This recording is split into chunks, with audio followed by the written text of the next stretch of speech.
Hi, in today's video we'll discuss how to get approved to finance a car. Be sure to watch until the end to learn more. To start, you need to determine your budget. Assess how much you can afford to spend on expenses such as fuel, insurance premiums, repairs, and maintenance before applying for a car loan. Next, check your credit report. Obtain a copy of your report and evaluate if you need to improve your credit score before applying. After reviewing your credit, take the time to compare lenders. This step is crucial as it helps you find a lender with the best terms for an auto loan. Compare options from banks, credit unions, and online lenders before selecting the most favorable ones. Once you've identified suitable lenders, consider applying for pre-approval.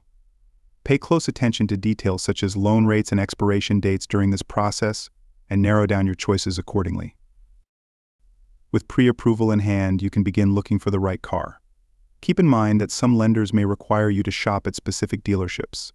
After finding a suitable car, finalize the loan terms with your chosen lender. By following these steps, determining your budget, checking your credit report, comparing lenders, applying for pre-approval, and finalizing your loan, you can get approved to finance a car successfully. Thank you for watching, and until next time.